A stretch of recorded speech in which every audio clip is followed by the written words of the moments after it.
शंकरपाळी किती छान झालेली आहे, भरपूर पदर सुटलेली।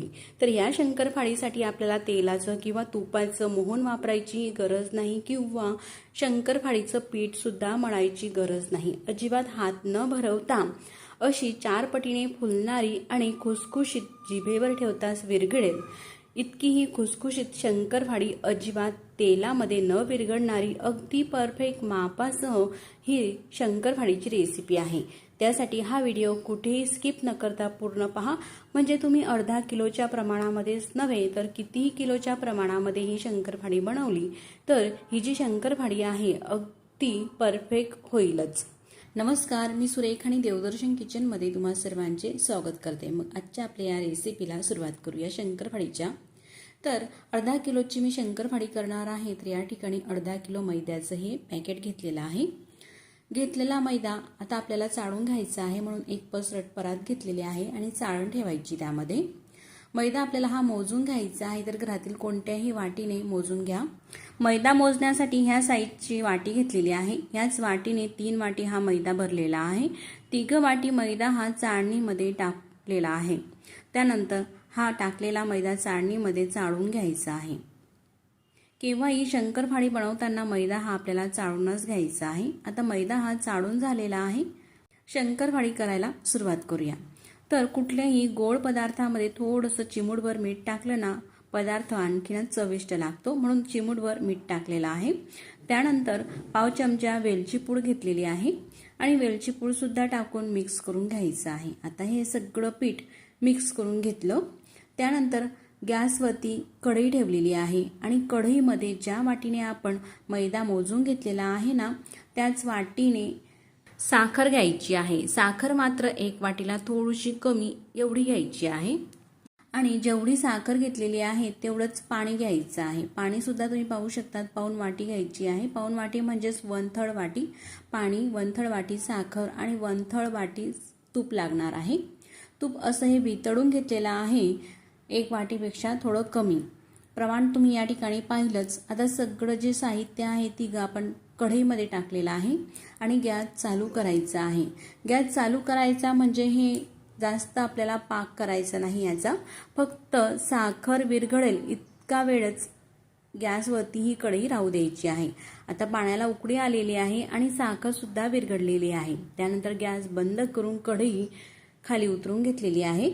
हे जे मिश्रण आहे पूर्णपणे आपल्याला गार होऊ द्यायचं आहे। असं बोट त्यामध्ये ठेवलं तर अजिबात चटका लागत नाही, अगदी हलकं नॉर्मली हे गरम आहे, अजिबात हाताला चटका लागणार नाही। असंच मिश्रण झाल्यानंतर हे जे पाणी आहे मैद्यामध्ये टाकायचं आहे। तर या ठिकाणी एक आपल्याला लक्षात असू द्यायचं आहे का गरम पाण्यामध्ये पीठ टाकायचं नाही किंवा पिठामध्ये गरम पाणी हे टाकायचं नाही। जर का तुम्ही हे गरम पाणी असतानाच या मैद्याच्या पिठामध्ये टाकलं तर शंकरपाळी ही बिघडू शकतात, म्हणून थंड झाल्यानंतरच पाण्याचा वापर करावा। आणि पाणी मैद्यामध्ये घालताना पूर्णपणे एकाच वेळेस आपल्याला हे पाणी टाकायचं नाही, तर असं थोडं थोडं करत टाकायचं आहे। जर का एकदम पूर्ण पाणी टाकून दिलं तर गुठळ्या होतात आणि ते थोडंसं स्मूथ करायला वेळ सुद्धा लागतो। असं थोडं थोडं करत पाणी टाकायचं आहे आणि एखादी स्पूनने किंवा उलटण्याने हे मिक्स करत घ्यायचं आहे। या प्रकारे तुम्ही पाहू शकतात या ठिकाणी कुठेही पीठ मळायची गरज नाही, असं मस्त हे मिक्स झालेलं आहे। आता मी जे प्रमाण आहे तुपाचं आणि पाण्याचं परफेक्ट घेतलेलं होतं, म्हणून अशा प्रकारचं हे पीठ झालेलं आहे। जर का तूप किंवा पाणी तुम्ही थोडंसं कमी अधिक प्रमाणामध्ये घेतलं तर थोडंसं जर का पातळसर तुम्हाला वाटलं तर यामध्ये पोहे खाण्याच्या चमच्याने साधारण 1 ते 2 चमचा मैदा आणखी ॲड करू शकतात। अशा प्रकारचं हे मिश्रण झालेलं आहे। आता हे जे पीठ आहे शंकरपाळ्याचं आपल्याला 20 ते 25 मिनिटासाठी असंच मुरण्यासाठी ठेवायचं आहे। आता 20 मिनिटानंतर हे पीठ मी तुम्हाला दाखवते, असं घट्टसर झालेलं आहे। यामध्ये पुन्हा वरतून 1 ते 2 चमचा मैदा टाकण्याची काही गरज नाही, कारण पाण्याचं आणि तुपाचं प्रमाण जे आहे ते अगदी बरोबर घेतलेलं होतं। जर का सैलसर वाटत असलं तर नक्कीच तुम्ही थोडासा यामध्ये मैदा टाकून अगदी परफेक्ट असे पीठ करून घ्या। त्यानंतर उंडा घेतलेला आहे। उंडा सुद्धा आपल्याला जास्त हा मळायची गरज नाही, फक्त हातावरती थोडासा गोलाकार देते आणि लाटण्याने पोलपाटावरती लाटून घ्यायचा आहे। तर मी या ठिकाणी चॉपिंग बोर्डवरतीच लाटून घेत आहे। अशी थोडी चपातीसारखी लाटायची आहे। यामध्ये आपण वेलची पूड टाकलेली आहे, म्हणून ही वेलची पूड दिसत आहे या ठिकाणी। अशी ही लहान चपातीच्या साईजची लाटून घेतल्यानंतर ही चपाती ह्या प्रकारे घडी करायची आहे। अशी घडी केल्यामुळे शंकरपाळीला लेयर छान येतात। आता घडी करून झालेली आहे आणि पुन्हा लाटून घ्यायचं आहे। तर आपण जर का हाताने मळून घेतलेलं पीठ घेतलं शंकरपाळीचं तर ते लाटायला खूप जास्त वेळ लागतो। तुम्ही अनुभव तर घेतला असेल, जेव्हा आपण शंकरपाळीची चपाती लाटतो ना ती अशी रबरासारखी ओढली जाते, पटकन ती लांबत नाही। पण जर का तुम्ही अशा प्रकारे हे पीठ मळून घेतलं, म्हणजेच चमच्याने फक्त मिक्स करून घेतलं आणि त्या पिठाच्या शंकरपाळ्या ह्या अगदी भराभर लाटल्या जातात। लाटताना वेळही लागत नाही आणि अजिबात रबरासारखं हे पीठ लाटताना वाटत नाही। आता ही चपाती लाटून घेतलेली आहे शंकरपाळीसाठीची। आता शंकरपाळी एकसारखी अशी व्हावी त्यासाठी हा जो आजूबाजूचा भाग आहे आपल्याला काढून टाकायचा आहे। शंकरपाळीची चपाती आहे ती चौकोनी आकारामध्ये किंवा आयताकृती आकारामध्ये आपल्याला करायची आहे। त्यानंतर या ठिकाणी माझ्याकडे पिझ्झा कटर होतो, म्हणून मी पिझ्झा कटरने ही शंकरपाळी कट करून घेते। जर का अशा प्रकारचं कटर तुमच्याकडे नसेल तर सुरीनेही अगदी पटकन छान असे हे कापले जातात। शंकरपाळी ही आपल्याला जास्त लहान आकारामध्ये सुद्धा कट करायची नाही किंवा जास्त मोठ्या साईजमध्ये सुद्धा कट करायची नाही। तर ही जी साईज आहे शंकरपाळीची अगदी परफेक्ट आहे। तळून अतिशय सुंदर अशी ही शंकरपाळी दिसत असतात। आता सगळी ही शंकरपाळी कापून झालेली आहे। तर उलटण्याने अशा प्रकारे एखादी स्पून घ्यायचा आहे किंवा आणि शंकरपाळी ही काढून घ्यायची आहे। एकही शंकरपाळी एकमेकांनाही चिटकलेली नाही, सगळी अशी मोकळी मोकळी ही शंकरपाळी झालेली आहे। शंकरपाळी तळण्यासाठी तेल सुद्धा गरम केलेलं आहे। आता तेल कितपत गरम असायला हवं तर असं छोटासा उंडा टाकून पाहायचा आणि एकदम तो असा लाल होऊन वर यायला नको, तर अशा हलके बुडबुडे हे येत आहे। तेल मीडियम तापलेला आहे, त्यानंतर गॅसची फ्लेम मीडियम करायची आहे। कमी ते मीडियम फ्लेमवरती आपल्याला शंकरपाळी तळायची आहे। अशा प्रकारचं तेल हे तापलं का शंकरपाळी ही झाऱ्यामध्ये भरायची आहे। या प्रकारे अशी ही शंकरपाळी जर का तुम्ही तळून घेतली तर हातावरती तेल किंवा तुपामध्ये आपण शंकरपाळी तळत असाल ते सुद्धा हातावरती उडणार नाही आणि चटकाही आपल्याला बसणार नाही। तर आता ही बनवलेली शंकरपाळी सगळी झाऱ्यामध्ये भरून घेतलेली आहे। त्यानंतर तेल सुद्धा मीडियम असं तापलेलं आहे, मीडियमपेक्षा थोडं जास्त तापलेलं आहे तेल आणि त्यानंतर गॅस मीडियम केलेला आहे। अशा या तेलामध्ये शंकरपाळी सोडायची आहे आणि शंकरपाळी ही टाकल्यानंतर लगेचच त्याला आपल्याला झारा किंवा चमच काही लावायची गरज नाही। काही सेकंद तरी तसंच हे राहू द्यायचं आहे। तसंच राहू दिल्यानंतर ती कडक होतात आणि त्यानंतरच मग झाऱ्याने ती व्यवस्थित आपल्याला पलटून घ्यायची आहे।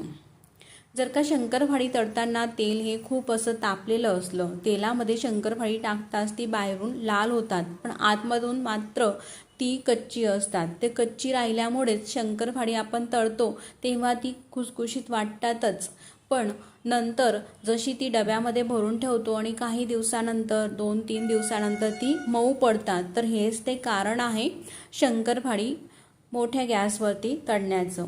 कमी गॅसवरती सुद्धा शंकरपाळी तळू नका। जर का कमी गॅसवरती आपण शंकरपाळी तळली तर शंकरपाळीमध्ये भरपूर प्रमाणामध्ये तेल हे जातं, खूप तेलगट्टी शंकरपाळी होतात आणि कडक सुद्धा होतात। म्हणून आधी सांगितल्याप्रमाणे तेल जे आहे ते मीडियमपेक्षा थोडं तापलेलं असावं आणि शंकरपाळी सोडल्यानंतर गॅसची फ्लेम कमीपेक्षा थोडीशी मोठी ठेवायची आहे आणि मीडियमपेक्षा लहान ठेवायची आहे। अशा गॅसच्या फ्लेमवरती शंकरपाळी जर का आपण तळली तर ती महिनाभर जरी ठेवली तरी सुद्धा ती संपेपर्यंत कुरकुरीतच राहतात, अजिबात ती शंकरपाळी मऊ पडत नाही। जर का मोठ्या गॅसच्या फ्लेमवरती तुम्ही शंकरपाळी तळली तर ती नक्कीच मऊ पडू शकतात, म्हणून मोठी गॅस अजिबात ठेवायची नाही। तुम्ही पाहू शकतात या ठिकाणी शंकरपाळीला मस्त रंगही आलेला आहे आणि छान असे पदरही सुटलेले आहे। भरपूर सारे लेअरची ही शंकरपाळी दिसत आहे। शंकरपाळीला अगदी परफेक्ट असा रंग आलेला आहे। त्यानंतर तेलाच्या आतून काढून घेऊ झाऱ्यामध्ये।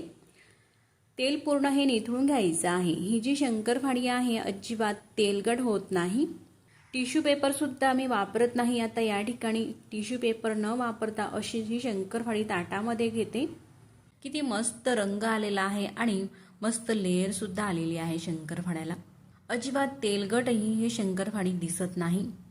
अशाच प्रकारे ही शंकरपाळी तळत असतानाच दुसरी जी चपाती आहे ती सुद्धा मी लाटून घेतलेली आहे. आता ही जी चपाती आहे आधीप्रमाणेच आपल्याला कट करून घ्यायची आहे. अशा प्रकारे जर का शंकरपाळीची चपाती आपण कट करून घेतली, आजूबाजूचा भाग काढून घेतला, तर एकसारखी चौकोनी अशा आकारामध्ये आपली ही शंकरपाळी दिसत असतात. लहान किंवा मोठा किंवा वाकडा तिकडा असा कुठेही शंकरपाळीचा आकार पाहायला मिळत नाही. म्हणून नक्कीच शंकरपाळी बनवताना थोडासा वेळ हा लागतो, पण आपण दिवाळीचं फराळ बनवणार आहोत तर एकसारखं असं छान दिसावं आणि चवीला सुद्धा मस्त असं लागावं, त्यासाठी व्यवस्थितपणे ही फराळाची रेसिपी आपल्याला करायची आहे. म्हणून अशा प्रकारे चौकोनीच कट करून घ्या, मगच शंकरपाळी कटिंग करा, दिसायलाही छान दिसतात. शंकरपाळी ही कट करून झालेली आहे. आधीप्रमाणेच अगदी मोकळी सळसळीत ही शंकरपाळी झालेली आहे. तर आता मी तुम्हाला शंकरपाळीची साईजही दाखवते. आधी तळलेली आहे आपण शंकरपाळी एका चपातीची आणि ही दुसरी चपाती लाटून घेतलेली आहे. तर तुम्ही पाहू शकतात या ठिकाणी हा लाटलेला शंकरपाळा आणि हा तळलेला शंकरपाळा आहे ना, अगदी 4 पटीने फुललेला. आपण यामध्ये बेकिंग सोडा किंवा बेकिंग पावडर काही घातलेलं नाही, तरी सुद्धा किती मस्त असा हा शंकरपाळा फुलून आलेला आहे. आता हे शंकरपाळे सुद्धा आपण तळून घेऊ. आधी ज्या प्रकारे आपण शंकरपाळे तळून घेतले तशाच पद्धतीने ही शंकरपाळी सुद्धा बाकीची राहिलेली सगळी शंकरपाळे आपल्याला तळून घ्यायची आहे. शंकरपाळे हे तळून घेत आहेत तोपर्यंत हा व्हिडिओ तुम्हाला कुठेतरी थोडासा सुद्धा आवडला असेल तर नक्कीच व्हिडिओला लाईक करा आणि चॅनलवरती तुम्ही नवीन असाल, पहिल्यांदा चॅनल हे पाहत असाल तर आपल्या चॅनलला सबस्क्राईब करा. सबस्क्राईब केल्यानंतर बाजूलाच असलेले घंटीचे बटन सुद्धा दाबून ते ऑलवरती क्लिक करा. असं करणं हे निःशुल्क आहे, पण असं केल्यामुळे मी जेव्हाही नवीन व्हिडिओ अपलोड करेल ना, त्या व्हिडिओचे नोटिफिकेशन सगळ्यात आधी तुम्हाला येईल आणि तुम्हाला ते नवीन व्हिडिओ सगळ्यात आधी पाहता येतील. आता दुसऱ्या चपातीचे शंकरपाळे सुद्धा तळून घेतलेले आहे. तुम्ही पाहू शकतात आधीच प्रमाणे ही शंकरपाळे सुद्धा मस्त फुलून आलेले आहे. सगळी शंकरपाळी ही एकसारख्या आकाराची अशी ही तळून होत असतात आणि संपेपर्यंत महिनाभर जरी ठेवली तरी सुद्धा ही शंकरपाळी अजिबात मऊ पडत नाही, जशीच्या तशीच राहतात. मस्त खमंग खुसखुशीत ही शंकरपाळी आणि भरपूर लेअर सुटलेली शंकरपाळी आपली आजची ही तयार झालेली आहे, अजिबात पीठ न मळता. ही शंकरपाळी अर्धा किलोची झालेली आहे. तुम्हाला जर का 1 किलोची करायची झाली तर हेच प्रमाण वापरून दुप्पट प्रमाणामध्ये तुम्ही अशा प्रकारची भरपूर सारी लेअर सुटलेली आणि मस्त 4 पटीने फुलणारी ही शंकरपाळी करू शकता.